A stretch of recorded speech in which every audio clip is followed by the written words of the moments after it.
Hi there and welcome back. Let's review syncope today. The medical term for fainting is syncope. Fainting is a sudden loss of consciousness, usually temporary and typically caused by a lack of oxygen in the brain. The brain oxygen deprivation has many possible causes, including hypotension, that is low blood pressure. If oxygen levels are below 16% at atmospheric pressure, most people faint due to hypoxia. If oxygen levels fall below 11%, individuals may die by suffocation. The amount of oxygen in the air depends on its partial pressure. Inhaling pressurized gas while scuba diving, which is below 16%. Oxygen does not cause hypoxia because the air is pressurized. Syncope due to hypoxia may also be caused by malfunctioning lungs, problems with blood circulation, or carbon monoxide poisoning. Some people faint at the sight of the blood or when receiving an injection or seeing somebody having one. Pre or near syncope, this is when the person can remember events during the loss of consciousness such as dizziness, blurred vision, muscle weakness, as well as the fall before hitting their head and losing consciousness. That's pre or near syncope. Syncope, this is when the individual may remember the feelings of dizziness and loss of vision but not the fall. So that's the difference. How about the symptoms? The hallmark sign is evident to anyone around. The patient passes out, faints, suddenly loses consciousness. The signs and symptoms may precede a fainting episode include confusion, blurred vision, feeling of heaviness in the legs, nausea, lightheadedness, dizziness, feeling warm or hot, yawning, vomiting and sweating. What are the causes? There are different types of fainting which describe the underlying cause for loss of blood or oxygen supply to the brain.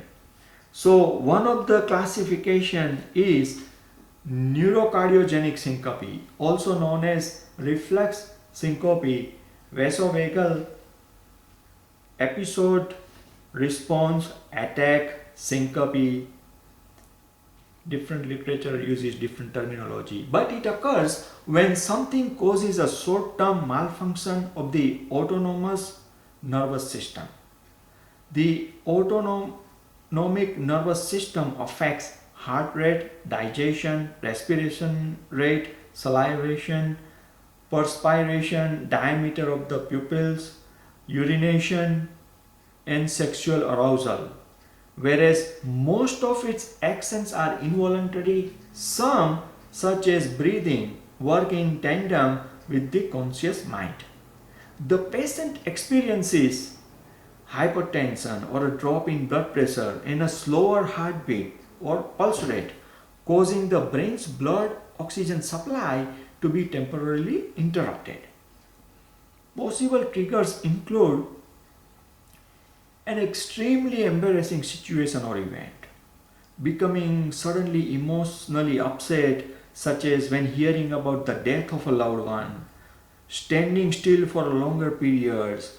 Sometimes soldiers standing guard or people in church may faint, being in a hot and stuffy place for a long time, suddenly seeing something that is unpleasant or shocking, such as blood, or sometimes being suddenly exposed to a horrible, frightening experience such as a huge gorilla running into a room straight up to you and screaming in your face.